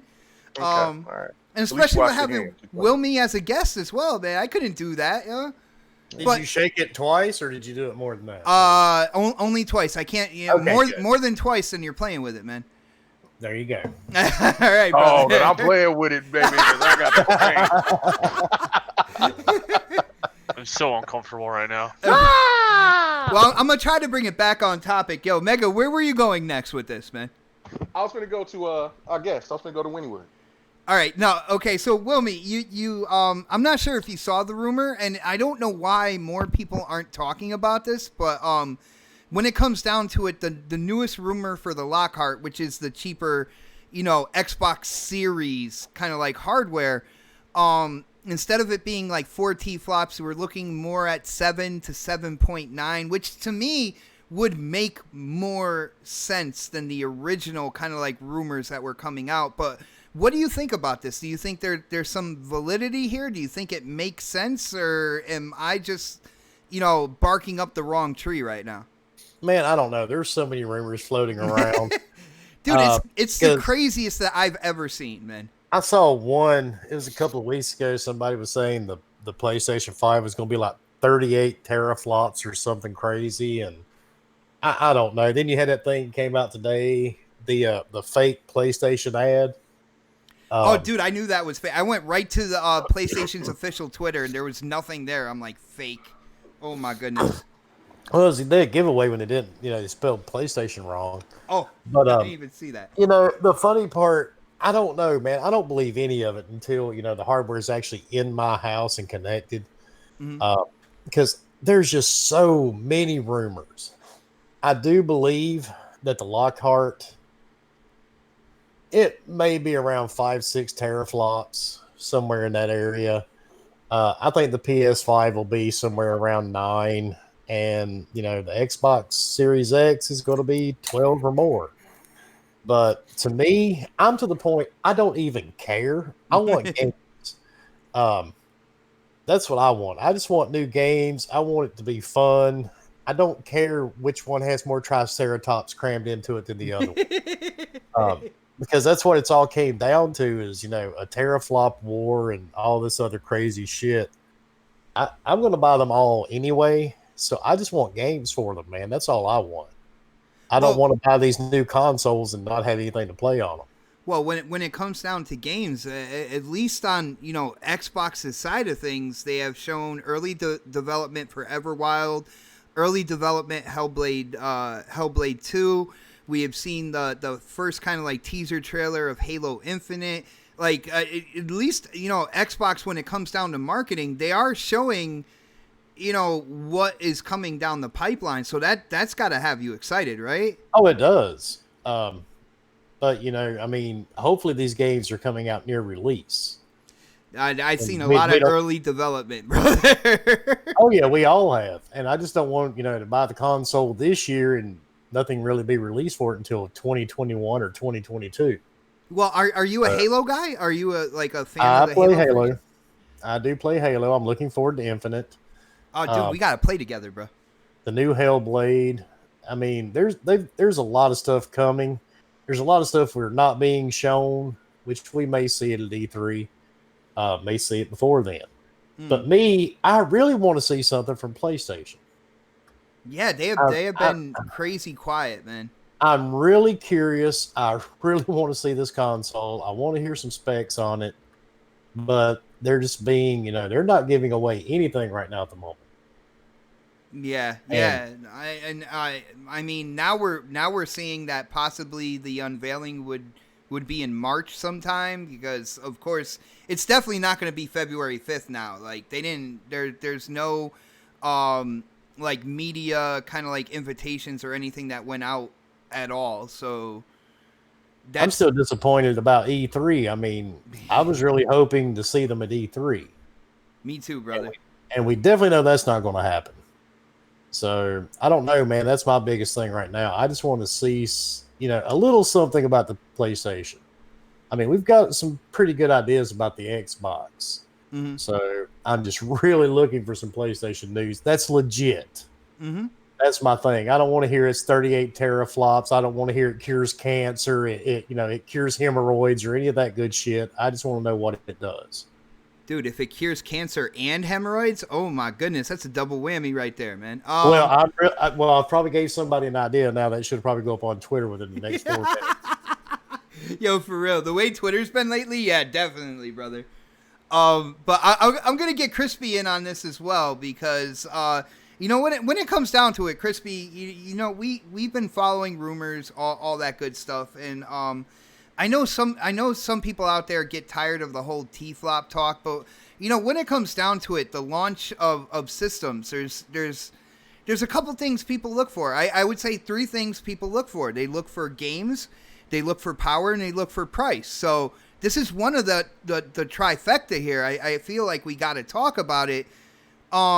What do you think about the Lockhart possibly being 7 to 7.9?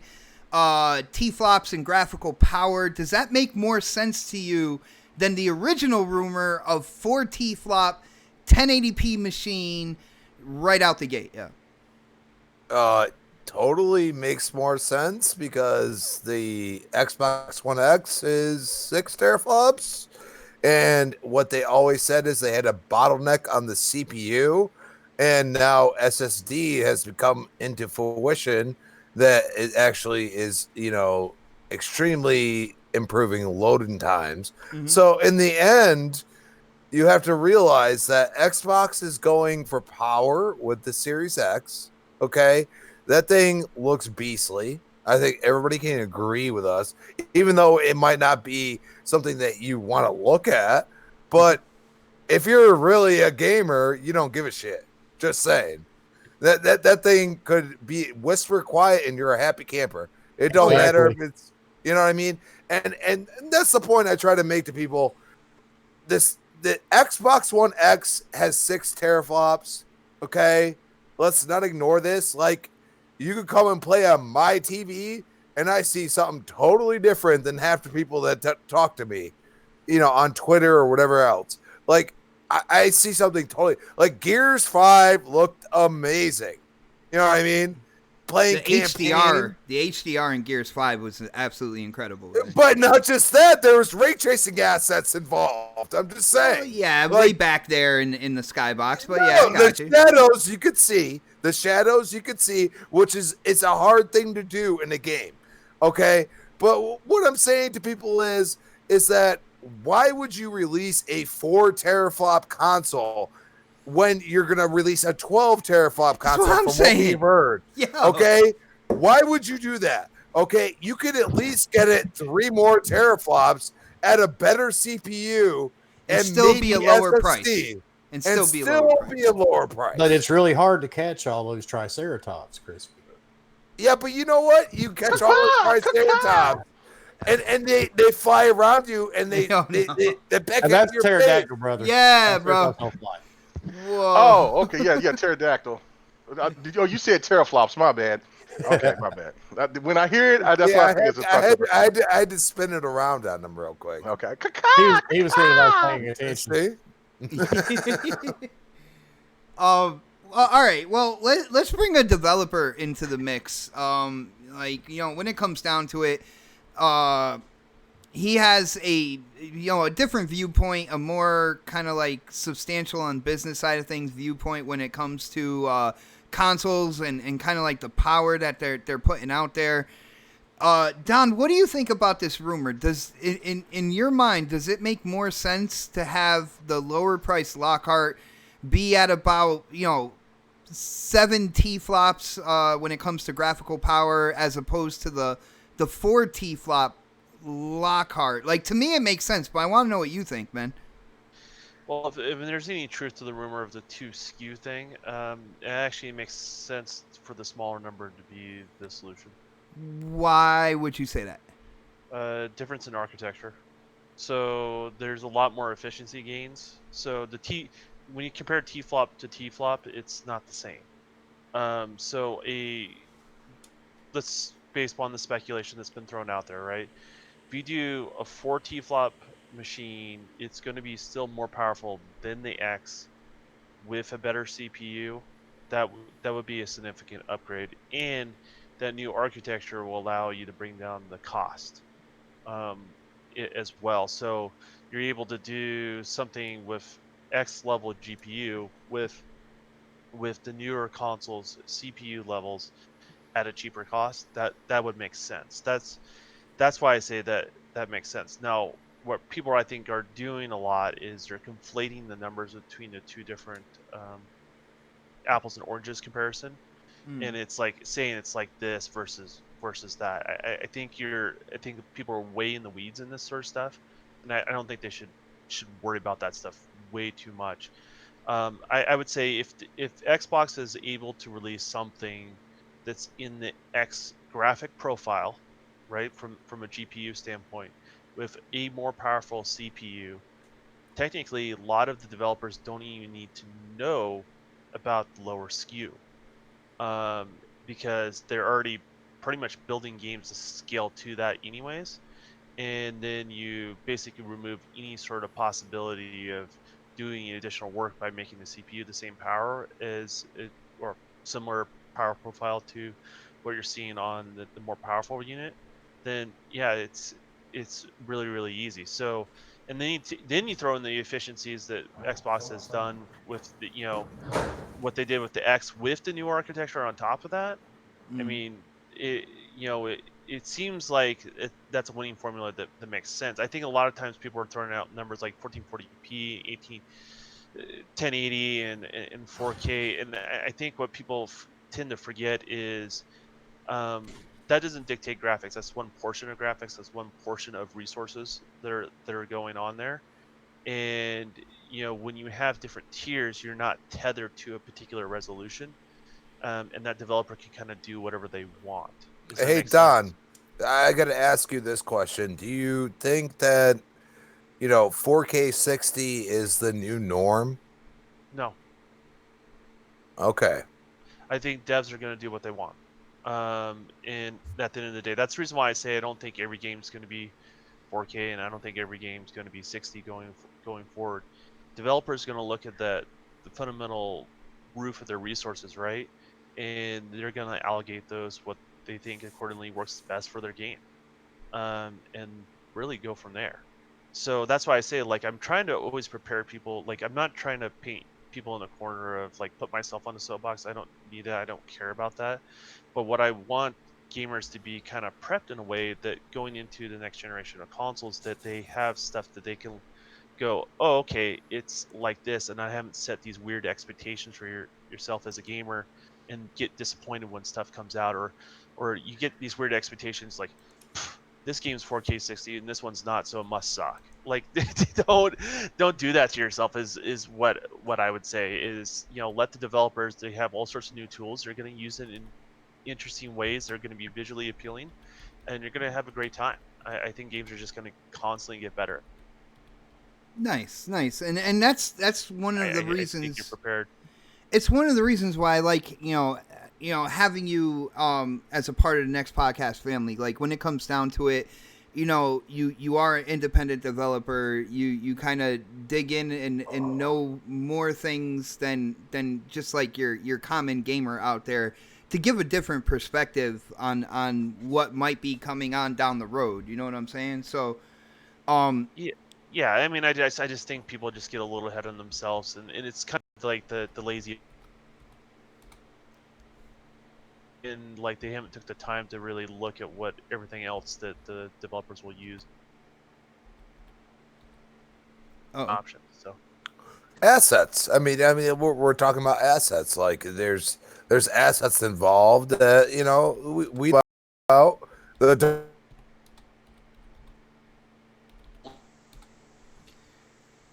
All right. Well, hello. Before. Okay. Yeah, I'm just making sure. It says reconnected successfully, so we should be showing up after the delay real quick. Yeah, the box just started blinking yellow and red, and I'm like, yo, what the hell? That's your bandwidth, man.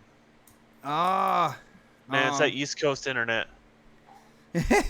Make sure the kids aren't playing fucking Xbox right now. Oh no, they are. They definitely are. There's at least there's 2 Switches and Xbox One going, possibly the computer downstairs as well. So Bot hit doing. his data cap is what's going on here. Nah, there's no data cap here. That's what they all say. Yeah. But Pred, now that we're back, right? You guys see we're back? Because yeah. Okay, all right. Yeah, thank you guys for hanging out with us. But Pred, what do you think about this rumor? Does it make more sense to you? 7 T-flops as opposed to 4 T-flops. You can still do a lower price point. Does that sound like a better business decision than what we heard rumor-wise in the beginning with Lockhart? No. Like, I'm kind of in agreement with everybody else here. Like, why come out with a lower T-flop base than what your Xbox One X has right now? That's what I'm trying to explain. With the new architecture, the lower T-flop base will outperform it. That's fine, but I mean, like, I hear what you're saying, but just that mind share alone, just hearing those numbers, I mean, like, you already got like an S, an X. Like, the only way this makes sense to me is if it's a handheld, which I seriously doubt. So, like, you're coming out with a 12-something teraflop God box, and then. So here's the other thing too. None of the hardware providers are talking about T-flops for a reason. Okay. For this conversation that we're having right now. So, like, that's something people want to keep in mind. But that drives like a lot, though, right? Like, well, it's because of the fact that you're not able to compare it fairly back and forth is the reason why they're not talking about it. And then when we start comparing these stupid ass videos from fucking everybody else, what they're gonna show the Lockhart, whatever the fuck that is, the base PlayStation 5, the other PlayStation 5, if they come out with 2, and then the new Xbox One X, Series X, well, they're all going to look different, obviously. And we're like, again, I just don't think people are going to pick up that console if it's looking weaker than what the X is. I mean, that's a valid point right there. Like, when it comes down to it, this generation, numbers became something. I know a lot of people out there talk about, it's about the games and all that good stuff. At the beginning of this generation, power was one of the things that did sell the PS4. The numbers game was big, 2013, 2014, 2015. Like, that was a thing. We can't ignore that wasn't there. And that wasn't fueling people to go more towards one platform over the other. Yeah, I mean, I get what Don's saying. Like, in a sense, it's optimized to work better with lower T-flops. I assume. Yeah, that's kind of where he's going. But like, those numbers, when you hear them, like this, like you just said, this whole generation has been based off of power. So all of a sudden, we're just gonna pull that away like it didn't happen, and make a weaker weaker teraflop based console. I just don't see that happening. Like Yeah, nine makes I more agree. sense to me. Nine makes more sense to me. Again, unless they're doing something like a handheld or something like that, like and they can pull 4 teraflops out of a handheld. And I don't know what the Switch is doing right now, but like that's and I don't see Microsoft jumping in that power space, considering they've partnered with Razer to make controllers and shit to play XCloud with. So I just don't see that happening. I don't know. At the end of the day, like we're grown ass adults, we're grown ass men. We're gonna want the most powerful shit we can afford, and I don't think people are gonna buy something with seems essentially is gonna be less powerful than what the base PlayStation is gonna be. To be honest with you, like I'm gonna go, like I'm the type of guy I'm gonna go hard or go home. So like if I'm gonna put that money in something, it's gonna be for the most powerful thing out there. You gotta Well, go wham, baby. Well, yeah, no, Boom, Pred, bitch, boom. Pred, I could definitely hear you on that, but I do think having a lower price, kind of like less powerful option, when it comes down to it, for parents buying for their kids and stuff like that, it will be more enticing to have a lower price point, but a new piece of hardware when it comes to like those type of consumers and stuff like that. When it comes down to it, look at it like this. Like, okay, remember when this generation started, people walk into the store, they're asking someone at GameStop what to get. They're gonna push their own narrative, and they're definitely gonna tell people, this one sucks, this one's a little bit better, this one's really good, this one's a lot better. Like, and they're gonna look at the price. Like, as a consumer, we're gonna walk in and we're gonna look at the price 1st. Mm-hmm. Like, and then and as gamers, especially like the average Joe, they're gonna most likely go. You ever go into a grocery store and look at the unit price of shit? Yeah, I do that all the time. And people don't, and people ignore that, but the unit price gives you, the tall tale sign of what you're paying for. Yep. And a lot of people, at 2013, PlayStation had it made because you know what? Xbox went, we're going to have the Kinect with it. And I bought it a year later when they got rid of the Kinect. Yeah. I like my Kinect, man. And they gave me 5 games with it instead of Crispy, the Kinect. hold on a second. I think the stream is down again. No, everything's running fine here. Oh, there's someone saying the stream is going down. I guess maybe it's up again. No, I got everything green. Oh, you said that, and it went to a lighter green. But nah, we're good. All right. I've never seen that on my OBS before. Yeah, There's no, a lighter green? I guess it's looping on my side. Like it's like frozen on my end. I'm watching it now. But I'm just saying, like, we all ignore the fact that like these consoles have their like. It would be like me saying like, okay, what would get me to play PlayStation 5 or buy it day one? It would be Gears. You know what I mean? and that's an exclusive. Like, I don't sit there and ignore exclusives. The problem is that I play Gears. I can play the single player and have a great experience. I can play the multiplayer and have a great experience. For me, you know what I'm saying? And that's where you go and say, okay, what do you get out of PlayStation? Like, I played SOCOM back in the day. That shit was way more multiplayer than single player. Just telling you. Even though it had a single player story. You know what I mean? Yeah. And that's where I go and say back to what would get PlayStation to get me to buy that. Even if it's a PlayStation 4 or whatever, it would be something like that. Like something that I could spend a shit ton of hours in. And that's where I have a problem with people that argue with me like, dude, this is my thought process. I'm sorry that it bothers. Okay? Don't be sorry, brother. Fucking 20 hours. I already played it for fucking 8. What the hell? I'm good with that. You know what I mean? I don't want to walk across this it's spectacular landscape, but guess what? You're still just walking. Jesus. Like, come on. Get it, don't argue with me about it. Like, I don't like it. Walking Jesus, is he on water? I don't understand. I don't know. He's on the black goo or whatever. Like, Dude, I Hold on. don't want to play those type of games. Everybody, Sorry. Crispy just painted a picture for you guys. Picture Jesus walking on black goo. All right, just And then picture him pissing on somebody to kill them. Oh, or shitting to make bombs. What? oh my goodness, guys. That's Well, kind of what happens there.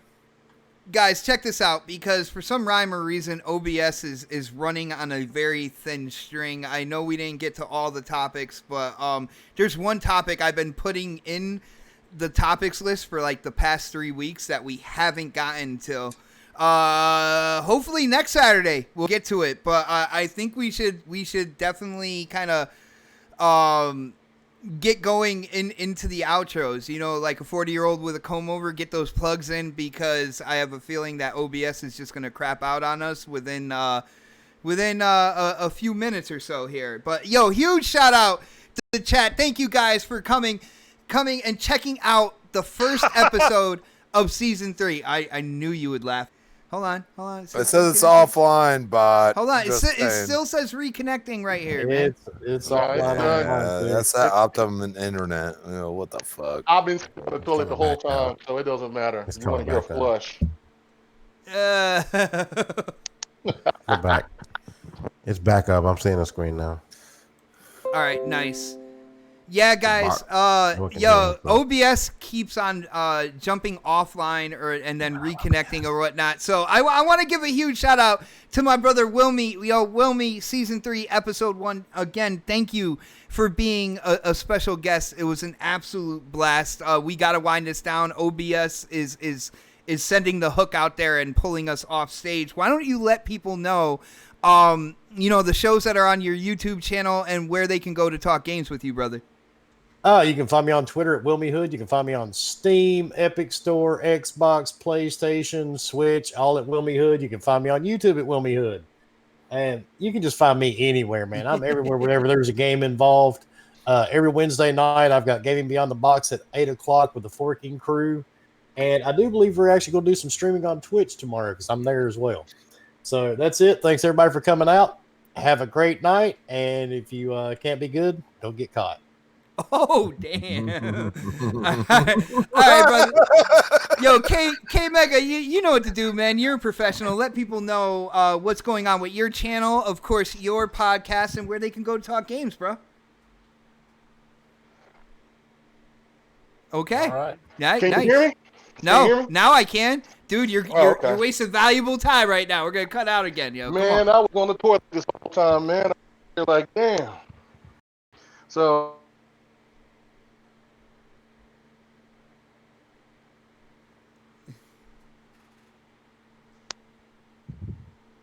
What is K Mega talking on? What are you talking about? You sound awful. Can y'all hear me now? Yeah, we can hear you now. What are you watering your lawn? What are you doing? No, I said I was in the bathroom. I was. Oh, okay. Yeah. So I think anyway. I think we're offline anyways. Okay, good. Oh man. That was the outro. We definitely are out of here because it's still buffering.